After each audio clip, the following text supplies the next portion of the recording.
Hola, ¿qué tal? Bienvenidos a un nuevo programa de Hablemos de Compliance. Uno de los temas que quizás más interese a quienes sean responsables de los programas de cumplimiento en sus respectivas organizaciones es cómo comunicarlos, cómo hacer entender y difundir el mensaje de compliance al interior de las organizaciones. Qué hacer, qué no hacer, es quizás uno de los grandes dilemas que en ocasiones se enfrentan para quienes son los responsables de propagar y de difundir los programas de cumplimiento. Para hablar de estos temas le he pedido a Manuel Alejandro Guerrero, un buen amigo académico, director del Departamento de Comunicaciones, que venga y nos cuente su experiencia y sobre todo qué le ha dicho todos los estudios empíricos que has dirigido y que has podido llevar a cabo dentro del ámbito de diferentes tipos de organizaciones. Bienvenido, Manuel. Muchas gracias por venir. Pues muchísimas gracias, Arturo. Pues me da mucho gusto poder platicar contigo de este tema que pues lo hemos platicado en otros ámbitos entre amigos y todo, y sí, con todo gusto, aquí estoy listo para platicar algunas experiencias. Te agradezco, Manuel. Pues cuéntanos, en el ámbito de comunicación dentro de las organizaciones, uno de los aspectos importantes, imprescindibles, diría yo, es el tema de la comunicación interna de las organizaciones. Básicamente siguiendo este axioma de que lo que no se difunde simplemente no se conoce y por tanto no se puede ejecutar, me parece que es muy relevante hablar sobre cómo las compañías difunden o no difunden sus programas de compliance. En tu experiencia, ¿qué has visto? ¿Cuáles han sido los retos más importantes que se enfrentan las organizaciones? Bueno, pues yo empezaría por una cuestión fundamental, y la cuestión de la comunicación. A pesar de que se reconoce teóricamente la importancia de la comunicación dentro de las organizaciones, en realidad muy pocas organizaciones se toman en serio el tema de la comunicación. ¿Y qué quiero decir con esto?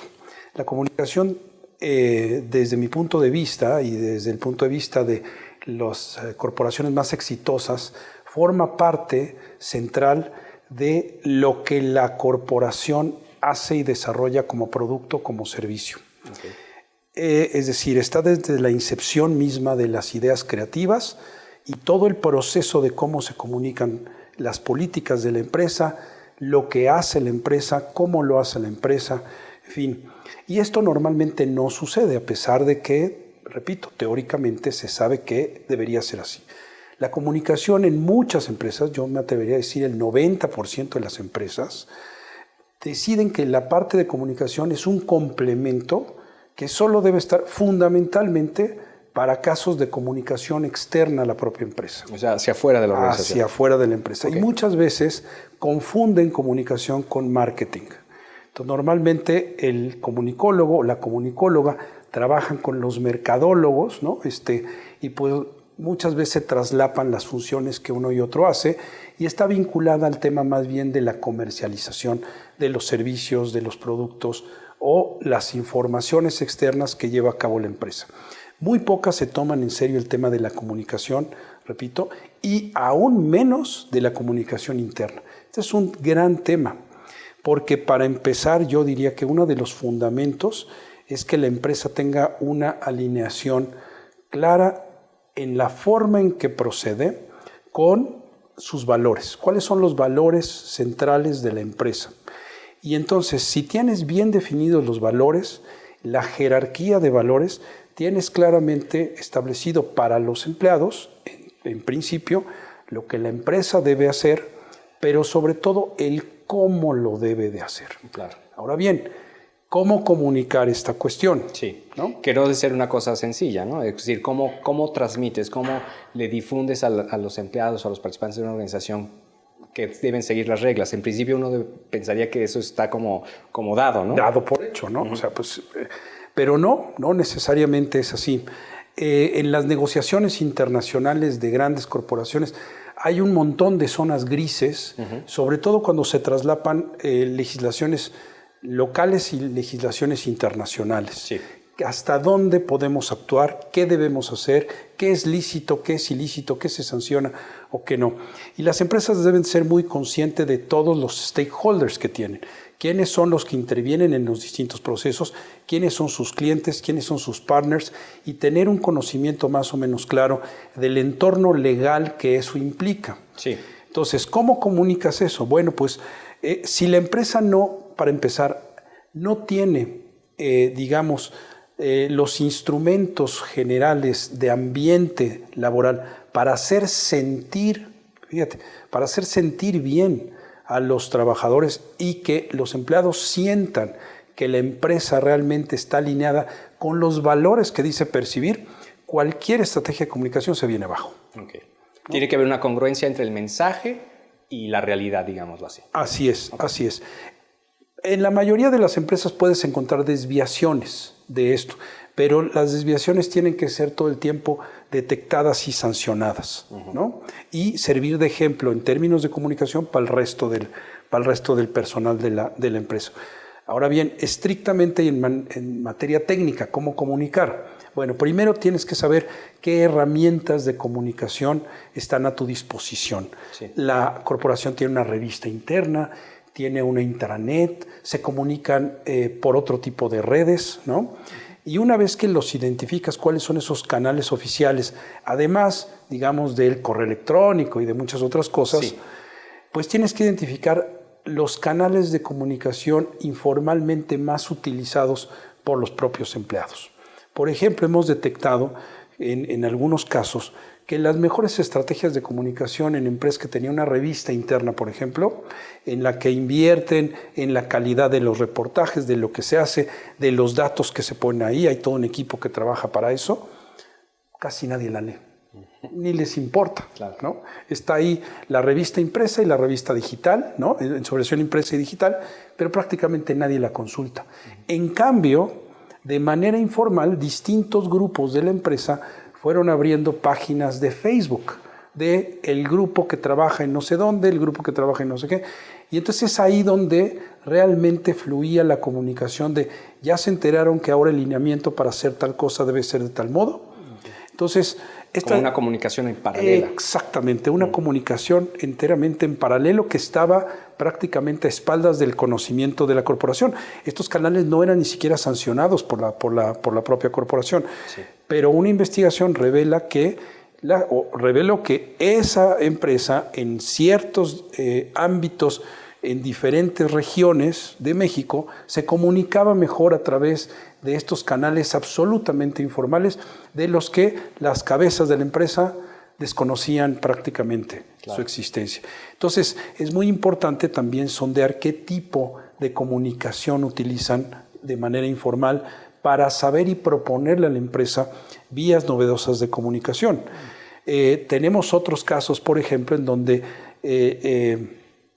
la gente que trabajaba en diferentes ramas internacionales de una misma corporación, pues utilizaba tanto páginas establecidas o plataformas establecidas por la propia empresa que tenía una intranet, sí, pero muchos de los videos y de las cosas que se posteaban allá adentro se retomaban y se posteaban en Instagram por parte de otra parte de los equipos de colaboración. Okay. Es decir, lo que tenemos es un ecosistema complejo de comunicación que no podemos centrarlo a decirles, señores y señoras, vamos a comunicarnos todo a través de la revista, a través del correo electrónico. Es decir, hay que tener la posibilidad y la mente abierta a la comunicación multiplataforma. Que eso da una complejidad especial a las organizaciones. El mundo de las organizaciones siempre es más complejo que la propia realidad o la propia descripción a veces de la realidad que hacemos, ¿correcto? Correcto. Con lo que dices, me gustaría mucho preguntarte algo que me parece muy importante también comentar en este espacio. Y es que muchas veces cuando he estado conversando con oficiales de cumplimiento y con sus estrategas de comunicación, me doy cuenta que en las organizaciones no necesariamente siempre existe el mismo entendimiento sobre las definiciones, sobre los temas en los cuales hay que versar la comunicación organizacional. Pongo un ejemplo, no necesariamente en las organizaciones existe un mismo entendimiento de qué es un soborno o qué es una conducta sexual indebida. Y me parece que ese es un elemento comunicacional muy importante. ¿Cómo hacen ustedes los expertos, ¿no? la gente que se dedica a ayudar y asistir a las compañías en diseñar sus programas de comunicación interna para definir y lograr un mismo entendimiento en una población, si bien reducida, porque siempre una población dentro de una corporación será reducida, pero altamente compleja? ¿Cómo logran eso? Pues mira, eso depende de la forma en que la dirección de la propia empresa quiera comunicar, ¿no? Hasta dónde quiera comunicar y hasta dónde quiera responsabilizarse de esa comunicación. Por ejemplo, yo decía hace un momento, ¿no? Para que sea efectivo lo que tú preguntaste, yo daría el paso atrás y retomaría esta idea de la corporación hace sentir bien a su gente, hace sentir bien en términos de que se siente alineada la práctica con los valores que la corporación establece. Y podemos irnos a un ejemplo concreto. Muchos de los códigos de ética y de cumplimiento, etcétera, que pueden, digamos, socializar algunas empresas, y hemos tenido un par de casos, nunca cuajan o no cuajaron porque dentro de la empresa una de las premisas era justamente el respeto a la dignidad, la propia idea de que pues, hay una equidad en el trato, etcétera, etcétera. Pero en términos reales había una cierta diferenciación salarial entre hombres y mujeres. Por las mismas horas, menos sueldos a las mujeres. En algunos de los cargos, no me refiero a los cargos directivos necesariamente, pero a los cargos de los operadores de la propia empresa. Y esto era prácticamente invisible para muchos de los directivos de la empresa. Y entonces cuando empezaron a hablar de este tipo de compromiso con la empresa, con la honestidad y con... el personal femenino no lo creía, no sentía que estuviera trabajando en una empresa que fuera honesta. Okay. Y entonces ese es el primer punto. Hay que revisar cosas que muchas veces pueden parecer invisibles a las prácticas históricas de cómo se ha llevado la gestión de una corporación, alinearlas y ver todos estos detalles, por ejemplo, apoyo a la maternidad, los derechos de paternidad, es decir, entrarle a muchos de estos temas para que la gente sienta que está trabajando en una empresa que le importa a la gente. Una vez que... que no solamente es discurso. Exactamente. Una vez que queda eso claro, en ese momento ya es mucho más fácil decir, bueno, en esta empresa no vamos a aceptar este tipo de prácticas, porque ya sienten los trabajadores y los empleados de todos los niveles que la empresa realmente está a la altura de lo que está diciendo en sus valores, ¿no? Entonces, en su hoja de valores, sus lineamientos generales, su código de ética, ¿no? Como le llamen en distintas corporaciones. Claro. Y entonces, en ese momento, ¿cómo lo comunicas? Bueno, pues una forma sería comunicar, una vez que alineas todo eso, ¿cómo lo comunicas? Bueno, quizá pensaríamos, pues es muy sencillo, transmites pues lo que dice la ley, lo que dice la ley no tiene vuelta. En realidad es más complicado el asunto, ¿no? Lo que tú tienes es, dependiendo de la complejidad de la empresa, dependiendo del tamaño de la empresa, dependiendo de dónde opera la empresa, tienes que pensar en ejemplos y en pequeñas historias prácticamente a la medida de las regiones y de las prácticas regionales o incluso internacionales. Claro. Porque, por ejemplo, tenemos casos en donde pues, una empresa que trabaja en algunos países de Europa Occidental, Estados Unidos, bueno, pues ahí la comunicación va en un sentido, pero si esa misma empresa tiene ramificaciones en países de África, en algunos otros países donde el cumplimiento y el apego a la legalidad no es estricto, el propio caso mexicano, ¿no? Pues entonces tienes que generar otro tipo de comunicaciones.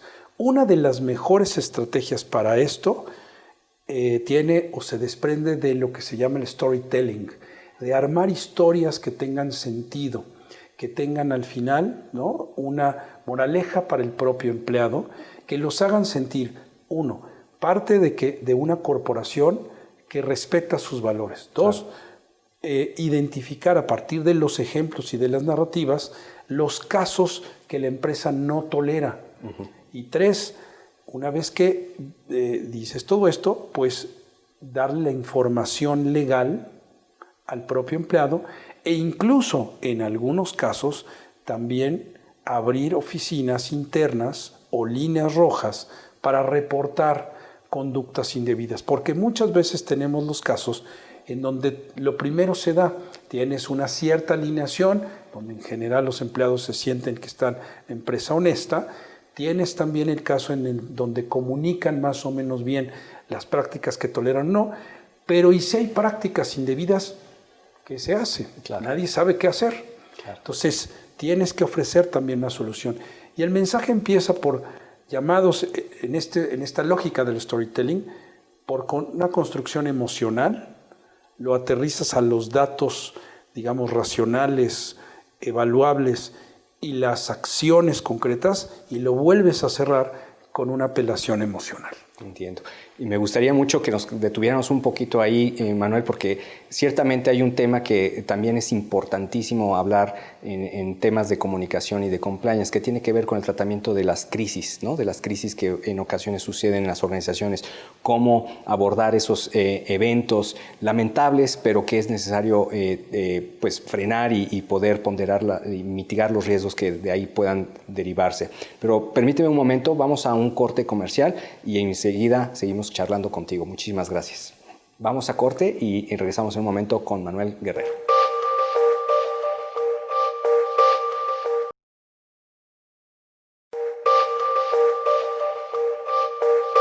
Estamos de regreso, estamos hablando con Manuel Guerrero, estamos hablando sobre comunicación y de compliance. Manuel, antes del corte hablábamos sobre la importancia que tiene también el tratamiento que se le da al manejo de crisis, ¿no? Es decir, cuando una organización se enfrenta ante una situación compleja, una situación, digamos, de una violación a una norma o a un escándalo por algo que haya sucedido al interior de la organización, y cómo hacer ese control de daños, cómo hacer ese manejo de crisis. En tu experiencia, ¿qué has visto? ¿Cómo las empresas suelen, qué hacen y qué no hacen, digámoslo así? Bueno, mira, es uno de los momentos en donde se acuerdan que la comunicación sí es muy importante. Okay. ¿No? Entonces, lo primero que hacen pues es primero apanicarse porque pues nadie se espera eso. La mayor parte de las corporaciones prefieren casi pasar desapercibidas en términos de pues su presencia mediática, ¿no? Sí. Son reacias a estar dentro de la palestra pública. No les gusta. Dan normalmente datos a revistas o secciones de periódicos especializados en su ámbito. Sí, la publicidad puede ser pública si la empresa se dedica a vender papas, por ejemplo, pero se dedica a nichos, pues entonces la publicidad es muy bien pensada, etcétera. Pero fuera de eso no les gusta mucho hablar de sí mismas, ni que estén en boca, ¿no? de la gente en el público, en los medios en general. Correcto. Pero cuando sucede una crisis, entonces pues todos los focos van hacia eso, porque la crisis puede tener, pues sobre todo en la época de las redes sociales, en donde tenemos una enorme velocidad de los intercambios, en donde tenemos una arena pública digital, en donde todo el mundo puede opinar, no controlas eso. Entonces una crisis se puede desbordar para sitios insospechados. Y de manera muy rápida, ¿no? Exactamente, y con una velocidad pues inusitada. Total. Y puede generar pues o que la crisis se muera a los 2 días casi sola, y eso casi nunca pasa, ¿no? Pero puede llegar a suceder. O bien que se desborde hacia otros temas insospechados que la propia corporación tiene un costo enorme, ya sea en su imagen pública, en la forma en que los clientes la ven, en sus acciones, en fin, puede tener un costo gigantesco. ¿Cómo se maneja una crisis? Pues depende del tipo de crisis. Pero lo primero que hay que hacer, y esto es fundamental, no quedarse callados. Okay. Entonces hay que salir a las mismas arenas donde más o menos empieza a difundirse la crisis. Por ejemplo, tenemos que la crisis está desatada por un reportaje sobre la contaminación de un producto que la empresa vende y que se empieza a detectar ciertas áreas. Exacto. Primero hay que tener un comité de crisis en donde la gente de comunicación tiene que estar ahí metida, en donde se revisen si realmente las prácticas de la empresa llevaron a una situación que efectivamente haya contaminado el producto como dicen o como dice el reportaje. Si sí es cierto, la empresa tiene que asumir la responsabilidad y salir a dar la cara inmediatamente. Y no solo eso, la cara y la información importante de cómo la empresa está controlando esa situación. Está respondiendo a esa situación. Está respondiendo a esa crisis. Pero tiene que ser eso muy rápido. Porque de lo contrario tal vez se manda el mensaje equivocado, ¿no? El mensaje no nos importa, nos es indiferente y seguimos adelante, ¿correcto? Sí, y no solo eso, sino también si no controlas tú tu mensaje, alguien más lo va a controlar. Y puede ser que sea tu competencia la que pues aproveche un poco el agua revuelta del río pues para empezar ahí a Claro. meter mano, ¿no? Entonces, Claro. si no controlas tú el mensaje, alguien más lo va a controlar en una crisis de comunicación. Entonces, salir a dar la información, no ocultar nada. Esto es muy importante, porque eventualmente se saben cosas, Sí. y si tú intentas manejar la comunicación diciendo, esto no lo vamos a decir, que es algo importante y fundamental en la contaminación de ese producto, al rato, a los días, a los minutos, a las horas o a los meses se va a saber, y entonces va a tener un costo mucho mayor para ti, porque entonces efectivamente sí vas a estar o sí vas a ser acusado de haber ocultado información importante. Claro. ¿No? Entonces, y en ese sentido, Manuel, qué pena que te interrumpa, pero en ese sentido, tú como experto en los temas de comunicación organizacional, ¿qué le recomendarías, qué le sugerirías a un oficial de cumplimiento en materia de manejo de crisis desde un punto de vista de comunicación? ¿Qué elementos, qué temas debería de tener en cuenta en su protocolo de acción? En su protocolo de acción tendría que tener, primero, como referencia los propios valores de la empresa. Y si eso está muy claro, y si en general se trata de una empresa que ha manifestado tener una comunicación interna y una imagen hacia afuera de honestidad, de cumplimiento, etcétera, uno puede suponer, ¿no? Que ese incumplimiento se trata de un caso aislado. Claro. No de una práctica recurrente como en Odebrecht, por ejemplo, ¿no? Que toda la empresa estaba pues pensada para apoyar una política de sobornos al más alto nivel. Claro, había incluso una subsidiaria que se dedicaba a eso, ¿no? No, bueno, ahí ya no hay modo, ¿no? De salvarle la cara a una empresa como esta, no hay forma. Pero si es una empresa que está dentro de la ley, que ha cumplido en general y que tiene esta buena imagen pública, pues entonces eso se puede manejar rápidamente como un caso aislado, como una excepción, y repito, dar todos los datos. La empresa tiene que ser la primera que debe ser vocal en esto, ¿no? Frente a los medios, digamos, de mayor interés, de mayor alcance para los públicos que ya haya determinado, ahí es donde tiene que estar mandando los mensajes importantes, ¿no? Entiendo. E ir tomando el pulso de cómo va siguiendo esto, ¿no? Porque si la propia empresa sabe que va a haber más aristas que incluso sean más complejas y complicadas del primer estallido, la empresa tiene que adelantarse a eso y ponerlo en la mesa y poner lo que está haciendo la empresa para controlarlo. Claro. Y Manuel, una pregunta. En ocasiones, y estamos viendo, por ejemplo, en estos días, un caso, ¿no?, de una persona que asesina bueno, aparentemente asesina o presuntamente asesina a su esposa, y los medios de comunicación y los medios en general hablan de esta persona refiriéndose a como el ex empleado de una gran corporación. Es claro que ahí la compañía no tenía nada que ver, no tenía ningún asunto que hacer, y sin embargo sale de manera reiterada en todas las comunicaciones que se están esparciendo en los medios de comunicación. En este tipo de casos, ¿qué puede hacer un oficial de cumplimiento para poder ponderar el daño mediático, el daño reputacional que eso implica? Yo creo que la empresa tiene que salir también a la palestra y señalar claramente cuándo tuvo este personaje una responsabilidad y en qué momento cesó, y a partir de ahí pedir el deslinde de su nombre en los medios, ¿no? Yo creo que tiene todo el legítimo derecho de hacerlo, porque si no lo hace y simplemente utiliza la famosa estrategia del avestruz de, bueno, pues ya salió por ahí, pero mejor me escondo y me voy por la sombrita, me pego a la pared y chance en 2 o 3 semanas ya se olvidaron de mí. No, el problema es que si no se ataja eso, el rumor va a seguir corriendo y va a estar contaminando. Cuando uno haga búsquedas de reputación de una empresa, va a salir asociada el nombre de la empresa con un evento terrible, ¿no? Como es pues, el asesinato de una persona. Claro. Entonces hay que cortar de tajo ese tipo de cosas con comunicados muy firmes y muy claros. Por supuesto. Manuel, y para ir cerrando un poco esta conversación, En materia de comunicación, sin lugar a dudas, estamos viviendo unos momentos completamente disruptivos, es decir, el ingreso de las nuevas tecnologías a manera de redes sociales, Twitter, etcétera, suponen todo un nuevo reto, todo un nuevo paradigma en la comunicación organizacional. Eso lo doy por sentado, pero ¿eso cómo puede ayudar o no a las estrategias de cumplimiento dentro de las organizaciones? Pues ahí, repito, si uno se toma en serio el tema de la comunicación, tiene que tener un equipo de comunicación. Bueno, dependiendo del tamaño de la empresa, pero una empresa de grande hacia arriba no puede prescindir de un equipo de comunicación.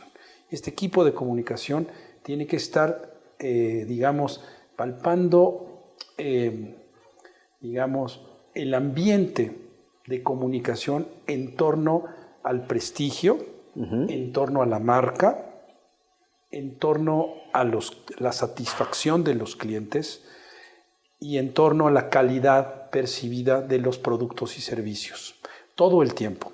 Entonces, ¿por qué? Porque eso nos permite adelantarnos e ir construyendo un colchón de legitimidad de la propia empresa y de su marca. Claro. ¿No? Si la empresa todo el tiempo está asociándose a, por ejemplo, eventos deportivos, está asociada a fundaciones, dona para hacer A o B. Temas culturales. Temas culturales, etcétera. Su prestigio va a crecer y es más difícil que una crisis, provenga de donde provenga, le haga merma en ese colchón de una buena imagen percibida por parte de la sociedad. Si por el contrario, es una empresa grande y decide no tener un equipo de comunicación, ¿no? Y vincular solamente las estrategias de comunicación a la parte mercadotécnica, pues entonces una crisis de comunicación va a ser mucho más compleja y más difícil de manejar en un primer momento porque no va a haber este prestigio de marca construido. Claro, claro. Muy bien, Manuel. Y por último, y simplemente nada más para cerrar, uno de los temas que tú tocaste hace poco tenía que ver justamente con la importancia que tiene de localizar o aculturizar bien el mensaje de una compañía. Es decir, no es lo mismo transmitir un mensaje de compliance en un mercado, digamos, en Europa del Este, que en África, que en América Latina, ¿no? Lo que entiendo con lo que tú señalas es que el contexto importa, ¿cierto? Y en ese orden de ideas, ¿qué dirías? ¿Cuáles son los retos más importantes que enfrenta la comunicación organizacional en países como México hoy día?